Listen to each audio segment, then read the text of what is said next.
tipis, kalau dipaksakan pun nggak bisa Nggak sebetulnya. bisa. Kalau dipaksakan terlalu banyak pelanggaran PDPRT, apa sih yang mau kita perbuat Iya. kalau kita semua melanggar gitu.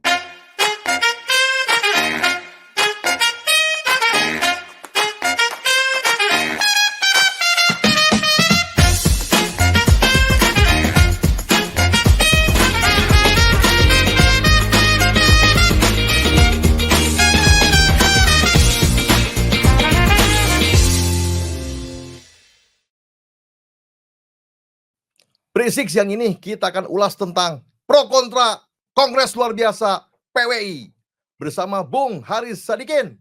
Wih. Keren. Ketua bidang pembinaan daerah. Waduh, ini PM-nya PWI ini.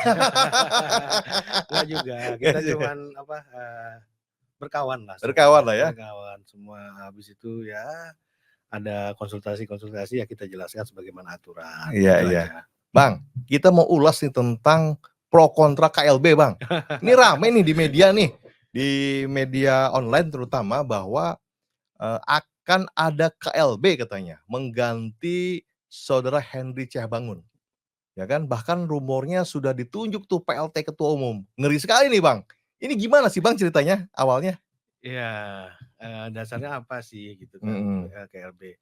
Kalau merunut dari persoalan, sebetulnya ini adalah dampak dari rotasi pengurus secara personalia yang dilakukan Bank HCB.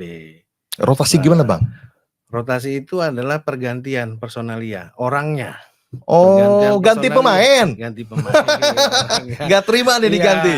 Jadi itu diawali dari rapat pleno diperluas. Rapat pleno diperluas. Iya.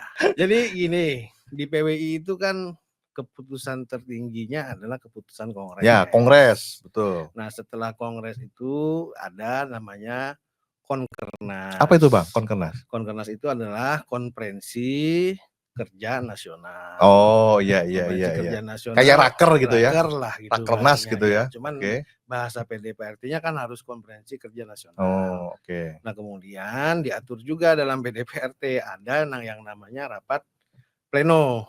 Rapat pleno itu terbagi lagi. Ada yang namanya rapat pleno pengurus harian. Oke, Abang nih, contohnya pengurus harian. Iya, ada yang namanya rapat pleno diperluas. Rapat pleno diperluas itu berarti kita harus menghadirkan keseluruhan pengurus. Nah, kalau pengurus harian tuh misalnya totalnya kan ada 34. Nah, kalau rapat pleno diperluas berarti rapat pleno yang mengundang seluruh pengurus yang ada di dalam SK hasil kongres dan yang disahkan oleh Kemenkumham. Oh, banyak dong ya? Banyak. Berarti ada pengurus harian, ada semua. Dewan-dewan. Direktur program, kemudian ada komisi-komisi, kemudian Dewan Kesehatan, Dewan Penasehat, Dewan Kehormatan, itu semua diundang. Oh, banyak gitu, ratusan dong itu. Banyak. Nah, rapat pleno diperluas itu kan hanya dilakukan dalam hal-hal yang memang krusial. Ada hal-hal yang memang dibahas. Salah satunya adalah membahas dalam rapat pleno diperluas itu membahas soal SK surat keputusan DK.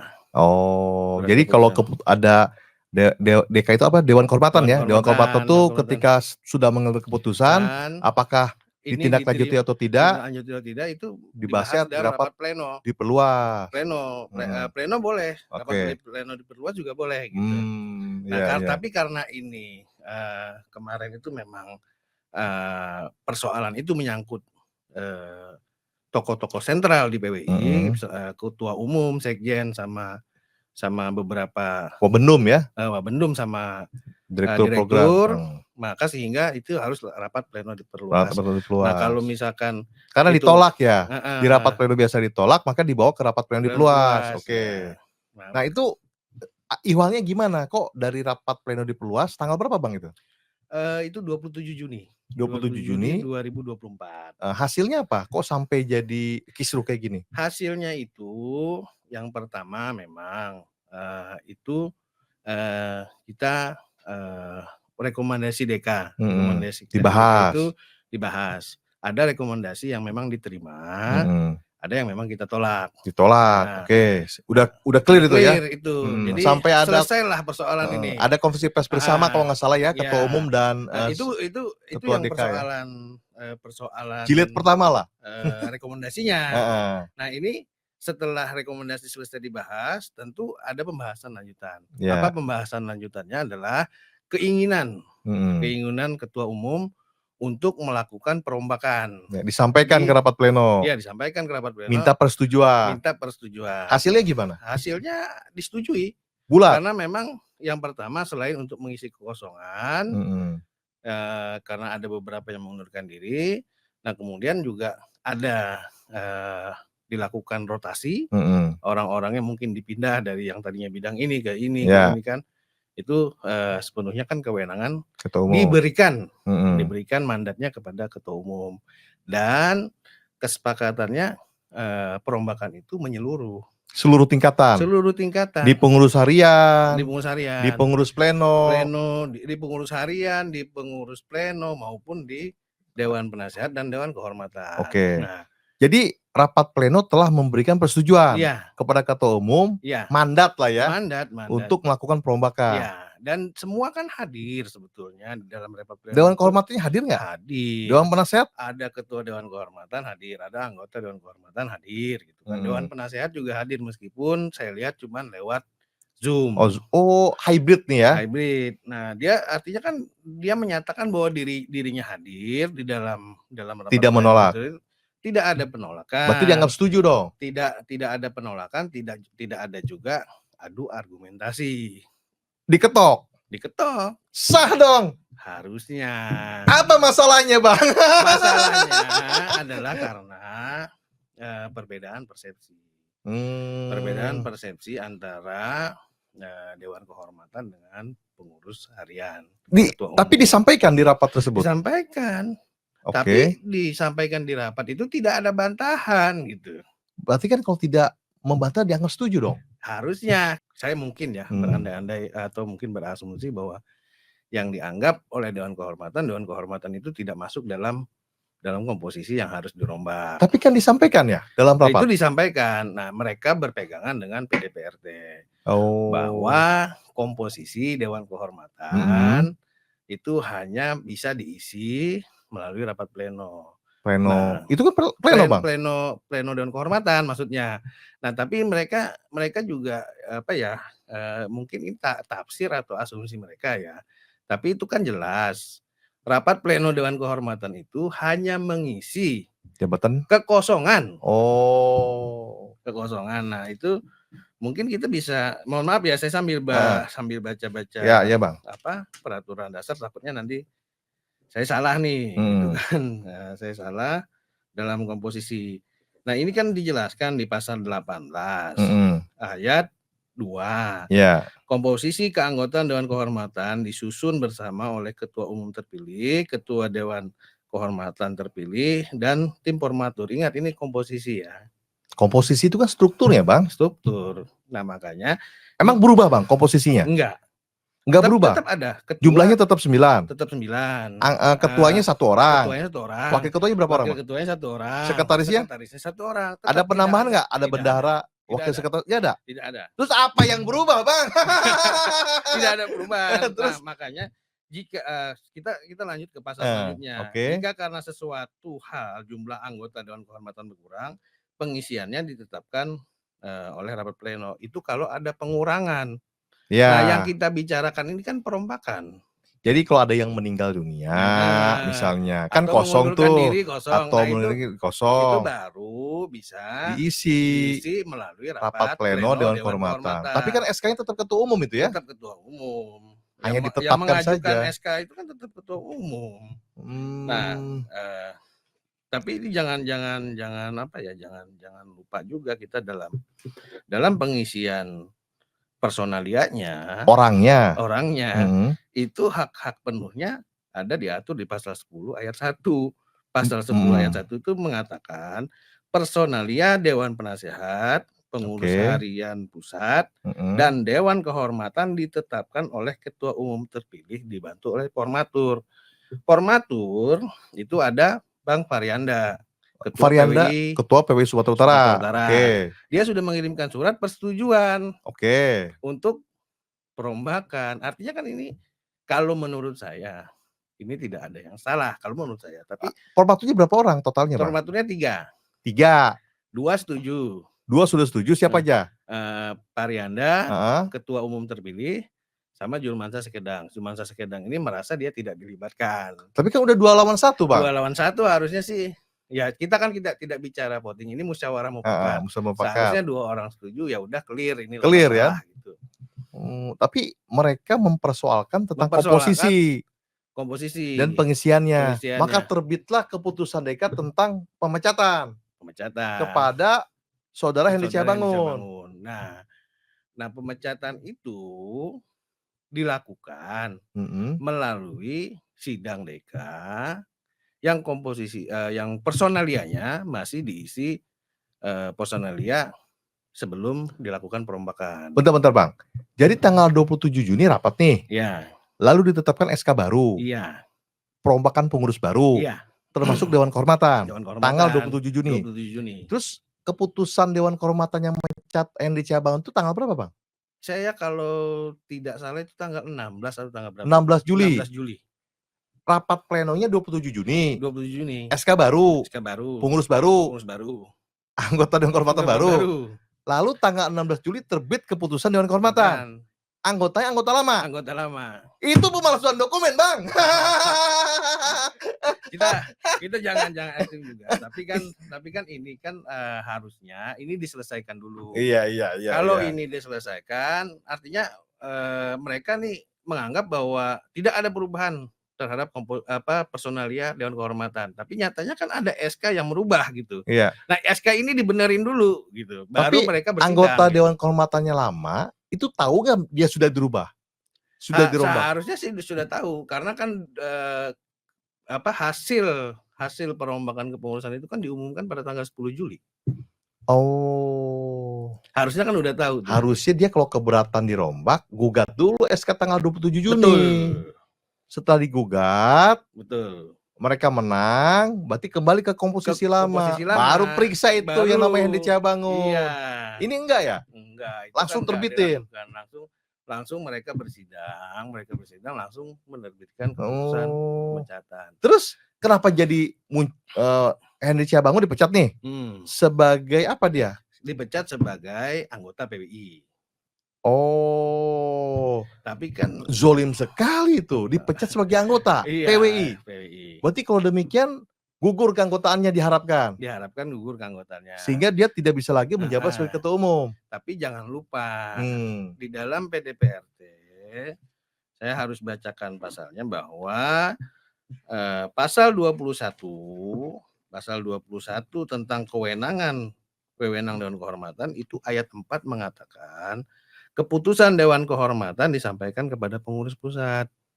Nah, saya nggak tahu keputusan ini disampaikan nggak kepada pengurus pusat. Tapi kan Bang, orangnya sendiri sudah tidak punya legal standing, Bang. Berarti digugur dengan sendirinya SK itu. Iya, tapi kan dianggap tuh dokumen palsu.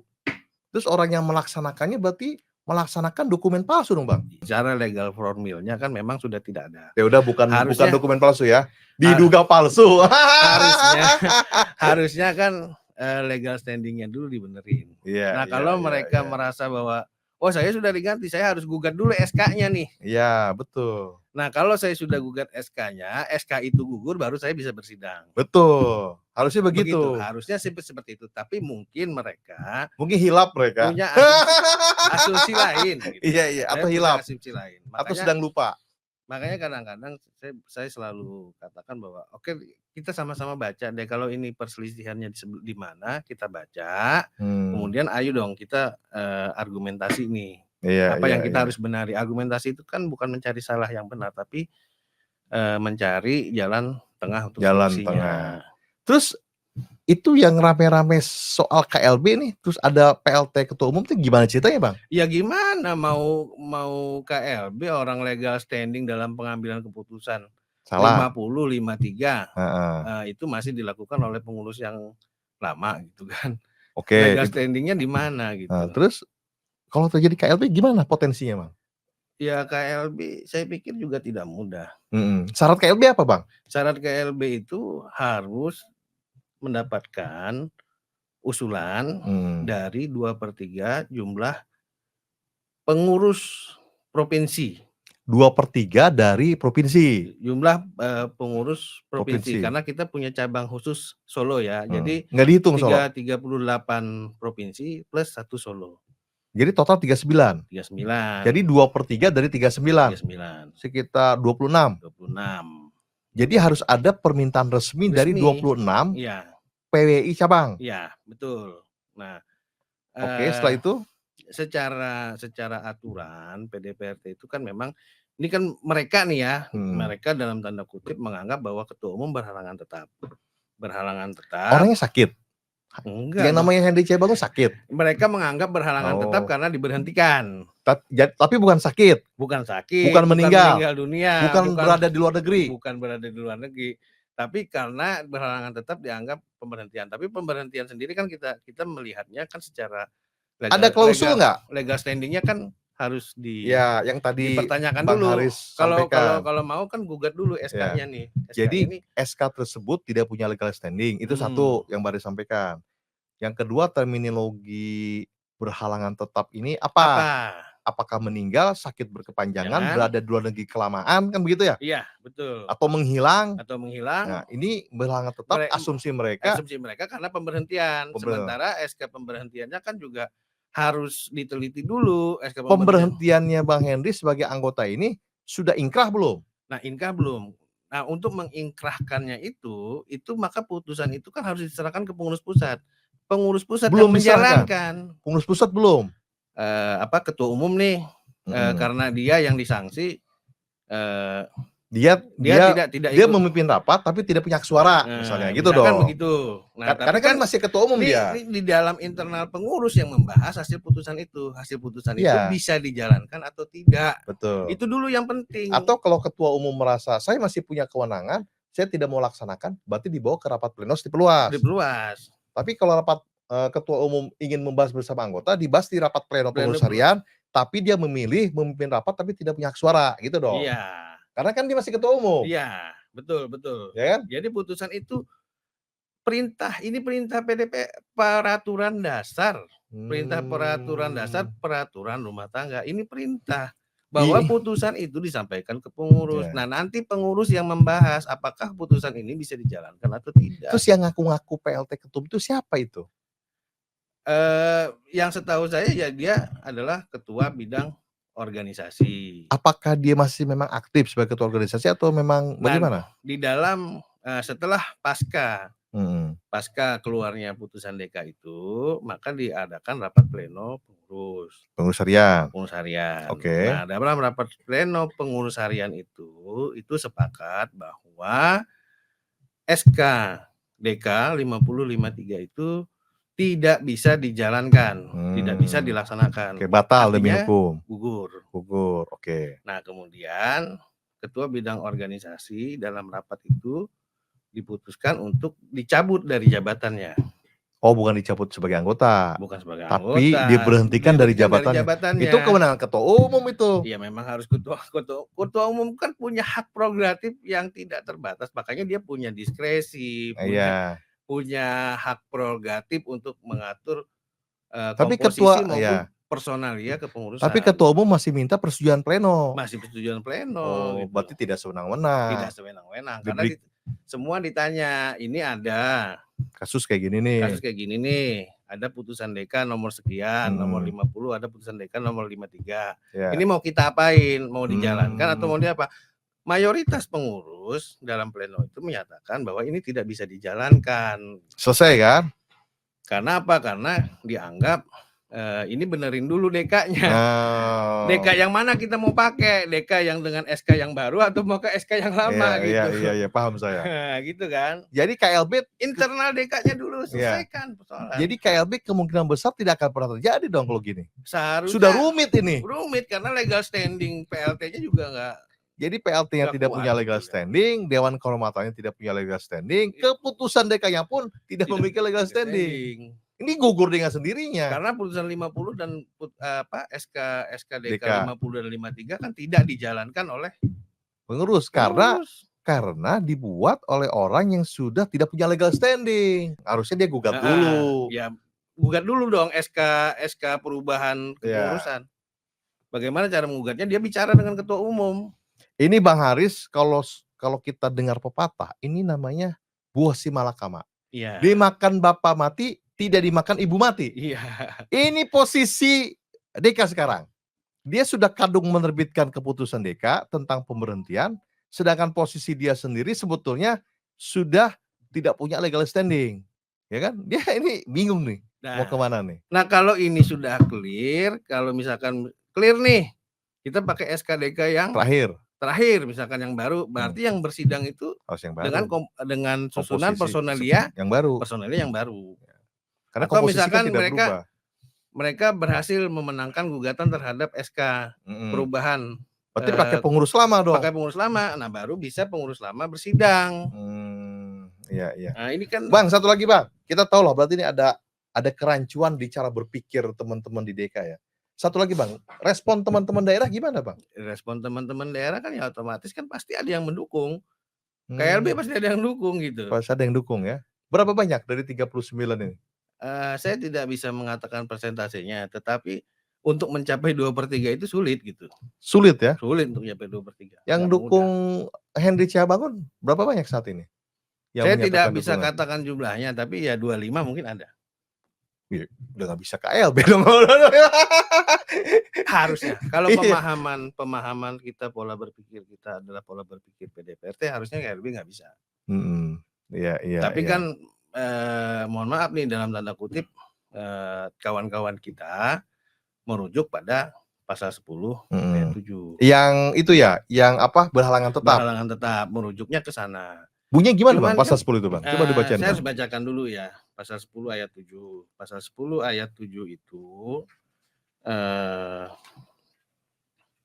bunyinya adalah apabila ketua umum berhalangan tetap ditunjuk pelaksana tugas dalam rapat pleno pengurus pusat.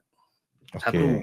Berarti rapat pleno pusat. Iya. Kemudian berarti rapat pleno pusat itu pengurus harian, pengurus pleno, dewan kehormatan, dewan penasehat. Ya, betul.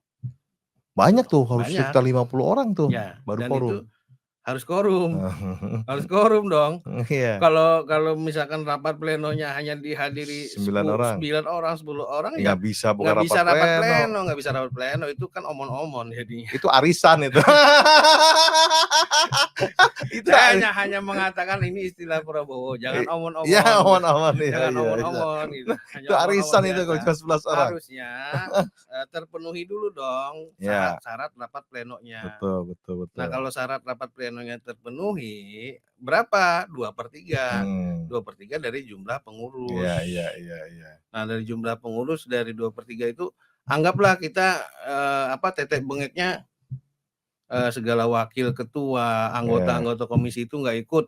Ya, ketua komisi, ketua departemen, ketua komisi aja. Itu kan totalnya kan ada semua kan hampir 30-an 40-an. Pengurus harian aja kan ada 34. Harus 2/3 kan harusnya jumlah peserta rapat plenonya kan harus 25. Iya. Harus 25. Minimal ya. Minimal baru bisa nunjuk PLT. Ini tercapainya enggak? Oke, terus selanjutnya? Selanjutnya, kalau sudah ditunjuk PLT, baru PLT bertugas menyiapkan konferensi untuk memilih ketua umum dan ketua dewan kehormatan selambat-lambatnya 6 bulan. Oh, menyiapkan. Jadi dia hanya menyiapkan saja, Bang. Menyiapkan pelaksanaan kongres luar biasa, ya kan? Iya. Tapi kan harus tetap ada permintaan dari provinsi dong. Kan dia hanya nyiapin aja. Iya.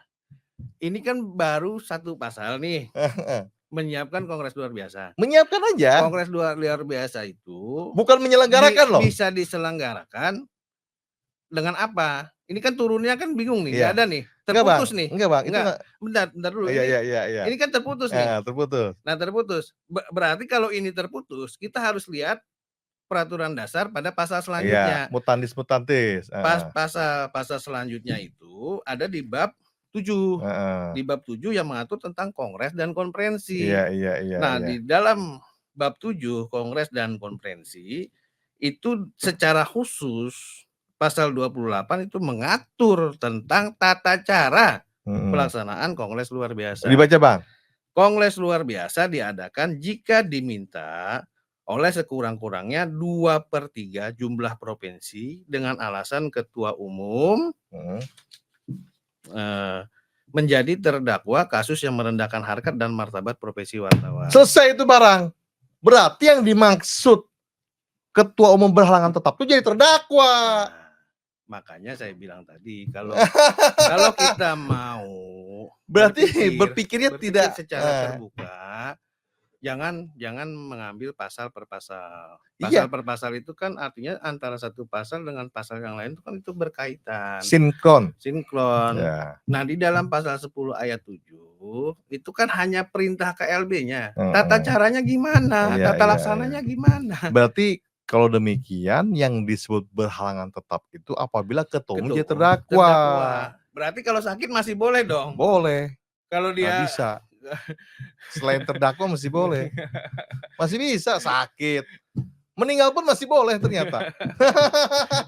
Nah, harus langsung kayak bukan KLB tapi kongres biasa. Kalau meninggal dunia itu kan force majeure. Force majeure itu kan harus permintaan 2/3 provinsi. Jadi KLB nah, itu misalkan dia berhalangan tetap karena sakit pun itu harus permintaan 2/3 provinsi. Jadi dia berhalangan tetap karena diberhentikan sebagai anggota PWI harus permintaan dari 2/3 provinsi. Nggak bisa masuk. Nggak bisa masuk. Jadi Bang Haris, yang dimaksud Bang Haris bahwa persyaratan KLB itu harus ada permintaan 2/3 provinsi dan ketua umum menjadi terdakwa, itu menjadi syarat formil. Iya, itulah pentingnya saya bilang kalau tidak terpenuhi syarat formil nggak bisa. Itulah pentingnya kalau misalkan ada keputusan DK, sebaiknya kita bahas di internal pengurus kita dulu. Apa langkah-langkah kita? Bukan track di luar ya? Nah, bukan track di luar. Apa langkah-langkah kita? Kalau misalkan langkah-langkah kita adalah kita kumpulkan dukungan dong 2/3 provinsi. Ayo kita kumpulkan dukungan 2/3 provinsi ini. Tapi secara PDPRT ini semua jalannya syarat formilnya sudah terpenuhi dulu. Jadi kayaknya KLB Bang Haris tidak bisa dilakukan perorangan atau hanya permintaan segelintir sebuah orang. Lembaga yang ada di dalam PWI itu sendiri. Apalagi lembaganya tidak punya legalitas. Nah, saya tidak sebut tidak punya legalitas. Kalau saya bilang ini dualisme lah. Dualisme. Aja. Kita mau pakai SK yang mana? SK yang baru apa SK yang lama gitu. Suruh masuk ring dulu. Selesaikan dualismenya. Jadi Bang Haris, KLB tipis. Kalau dipaksakan pun nggak bisa. Nggak bisa. Kalau dipaksakan terlalu banyak pelanggaran PDPRT. Apa sih yang mau kita perbuat kalau kita semua melanggar? Gitu, Iya. Berisik. Apa sih?